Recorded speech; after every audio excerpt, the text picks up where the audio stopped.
ताडोबा व्याघ्र प्रकल्पातील ही आमची शेवटची सफारी होती. पहिल्या 15 मिनिटातच हा बली नावाचा वाघ आणि त्याची शिकार, रानडुकराची शिकार एका पाणवठ्यात दिसली. हा बली शांतपणे पाणवठ्यात विसावला होता पाण्यामध्ये, आणि त्याच्या जवळच त्याची शिकार सुद्धा पाण्यामध्येच तरंगत होती. हा कडक उन्हापासून बचाव करण्यासाठी वाघ सहसा पाण्यात वेळ घालवतात, आणि हा देखील तसाच एक क्षण होता. बबली दिसली का नाही? पाण्यात तरंगणारी रानडुकराची शिकार जणू त्या बबली वाघाने दिसली का? फ्रीज मध्ये खाण्याची बबली? वस्तू ठेवली आहे की काय, असंच वाटत होतं. डुक्कर मी अलिझंजा गेट डुक्कर मारू मधून नये. अनेक वेळा सफारी केलेली आहे, नाही, आणि प्रत्येक सफारीमध्ये मला वाघ हा दिसलेलाच आहे. कधीच अलिझंजा गेटने माझी निराशा केलेली नाही. यापूर्वी चंदा 8 दिवसा किंवा चांदणी या वाघिणी सुद्धा मला तिथे दिसल्या होत्या. हा वाघ पहा शांतपणे बसलेला आहे, आणि त्याच्या बाजूला त्याची शिकार पोहोडलेली आहे.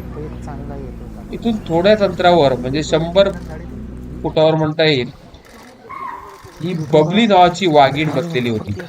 आता ती पहा उठली आहे आणि चालत निघाली आहे बलीच्या दिशेने.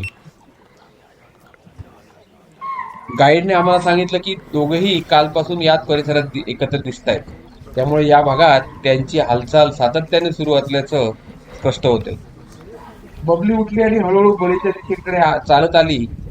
मात्र वातावरणात एक वेगळीच उत्सुकता निर्माण झाली. मात्र बालीला मात्र त्या क्षणी तिच्यात काही विशेष रस दिसला नाही. तो शांतपणे उठला आणि तिच्यापासून दूर निघून गेला. जंगलातील वाघांचे स्वतंत्र आणि क्षेत्रीय स्वभाव हे याचे एक उत्तम उदाहरण आहे. थोड्या वेळाने बबलीनेही तिथे जी बसली होती तिथे पाण्यामध्ये, बबली सुद्धा त्याच्याकडे रोखून पाहत होती. पाण्यामध्ये बसली होती. इवन ते समोर जे कील होतं, कीलकडे दोघांच्याही नजरा होत्या.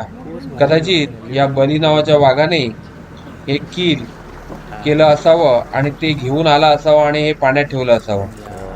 बबलीचं सुद्धा लक्ष त्या कीलकडे असावं. हा बली नावाचा वाघ किती रुबाबदार दिसतोय पहा. आणि ही बबली आता उठली आहे, आता उठून चालू लागली आहे.